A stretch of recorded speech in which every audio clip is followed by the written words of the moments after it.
E aí, senhores, tudo bem? Vamos continuar então, ó. Resolvi gravar, né, essa partezinha dos problemas do solo para a gente finalizar e dar uma agilizada nisso, né? Continuando então, ó, próximo problema dos solos tropicais é a compactação, tá? O que que vem a ser a compactação? É como se fosse a solidificação do solo, né? E também a redução da porosidade, ou seja, você tem aqui, né, os espaços aqui do solo, né? Esse é um solo normal, é um solo que vai conseguir, digamos assim, respirar, absorver água e se manter fértil, né? Com a compactação, então, você tem a redução dos canais presentes no solo. E isso acaba reduzindo a sua fertilidade, né? Fica até difícil, portanto, para a água ser absorvida, né? Isso faz então com que o solo reduza a sua fertilidade. Só para você ter uma noção, às vezes, se você tem tipo um canteiro na sua casa e ele está perdendo a fertilidade visivelmente, uma das coisas que você pode fazer é colocar minhoca, né? Por quê? Porque as minhocas elas vão criar aí esses caminhos, vão aumentar a porosidade do solo. Isso acaba consequentemente aumentando sua fertilidade, tá? Então, o que que vem a trazer, a criar essa compactação? É o aumento, né, do tamanho dos maquinários utilizados. Eles simplesmente vão socar esse solo, né? E ele vai perder, então, a sua porosidade. Cada vez mais os maquinários vêm aumentando o tamanho, né? Olha só esse trator, meu, parece um tanque de guerra. Olha o tamanho do maquinário que ele está puxando, né? Então, você até pode ficar pensando, não, mas ele está puxando um arado, ele está tombando a terra. Então, ele tomba a terra, mas ele vai compactar a uma profundidade maior. Então, esse solo ele vai perder sim a sua porosidade, tá?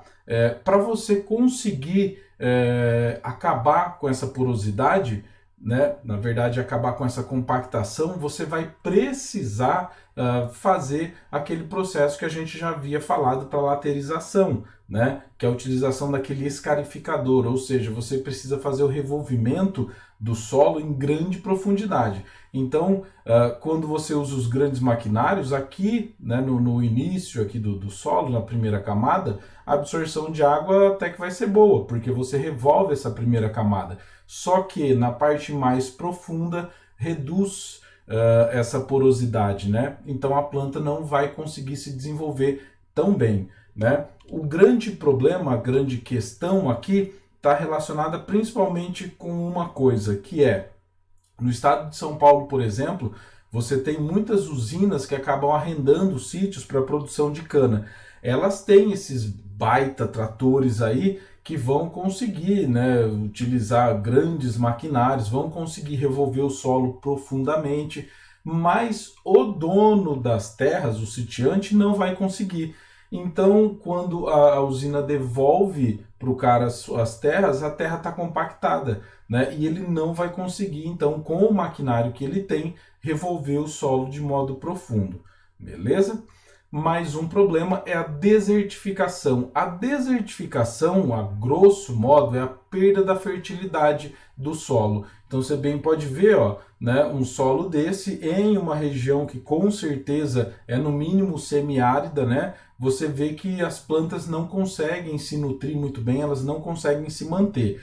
E o grande problema é que a manutenção, né, desse clima aí vai acabar então mitigando o solo, vai acabar, digamos assim, ó, quebrando o solo devagar, mas isso vai acontecer. Então o que que vai ocorrer? O solo vai ficar esgotado, né? Pode ver, ó, isso aí é uma árvore no sertão nordestino, meu, é visível, tipo assim, que ela está lutando para sobreviver, né? Então o que que vai causar a desertificação? A gente tem, entre algumas características, né, o mau uso do solo. Então, tudo que a gente tinha falado lá dos usos do solo, né, aquelas setinhas vermelhas, pode ocorrer. Ou simplesmente a gente pode ter um clima que não ajude, né? Um clima semiárido, por exemplo, ele vai mitigando o solo, ele vai enfraquecendo então o solo e o solo vai perdendo sim a fertilidade. E aí você pode pensar, então o sertão nordestino está passando por um processo de desertificação? Sim, né? Além do mau uso do solo, a gente pode ter, por exemplo, a monocultura insistente, que vai acabar com alguns dos elementos lá do solo, né? A ocorrência de queimadas, tudo isso então acaba prejudicando o solo e fazendo com que ele perca sua fertilidade. Uma outra questão é, os solos arenosos, eles sempre vão ter tendência maior à desertificação. Por quê? De tudo que a gente falou, né? O solo arenoso ele vai ficar ácido mais fácil, ele vai sofrer lixiviação, né? Tudo isso então acaba reduzindo constantemente a fertilidade do solo, que quando perde completamente a sua fertilidade, vira um deserto, beleza? Daí a gente tem o assoreamento, né? O assoreamento é, simplificadamente, a redução da profundidade dos corpos hídricos, né? E como que isso vai acontecer? Simplesmente entrou dentro desse rio mais sedimentos do que ele conseguiria transportar, né? Você bem pode ver, ó, claramente aí as margens desse rio, desse riacho, não tem mata ciliar, não tem proteção.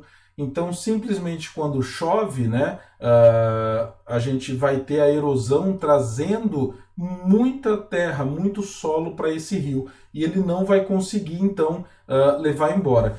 Por isso, nesse caso, as matas ciliares, elas protegem muito bem os rios, né? A mata ciliar, a vegetação, então, aqui nas bordas do rio, acaba, então, protegendo ele. Por quê? Porque quando não tem, a quantidade de solo que é trazida é muito grande e o rio não consegue levar embora, né?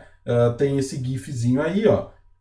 Quando nós temos a chuva caindo em uma região que tem vegetação, essa água ela é absorvida pelo solo em grande quantidade e a quantidade de sedimentos que chega até o rio é muito pequena, né? Já em uma região com solo exposto, né, nós teremos aqui, ó, um grande transporte de sedimentos, eles chegam até o rio e o rio não vai conseguir levá-los, né? Ele acaba então perdendo a sua profundidade, beleza? Deixa eu só voltar aqui que nós temos mais um teminha aqui ainda. Além disso, né, o transporte de sedimentos que o rio realiza pode gerar o solo de aluvião. Não confunda isso, tá? Por quê? Porque quando nós temos o assoreamento, quer dizer que foi muito sedimento para o rio e o rio não conseguiu transportar. O que vem a ser o solo de aluvião? É quando o rio transborda, ele leva sedimentos para suas margens, né? Para as áreas que são inundadas, então alagadas. Então quer dizer que esses sedimentos eles são constantemente renovados, só que não são uma grande quantidade assim, né?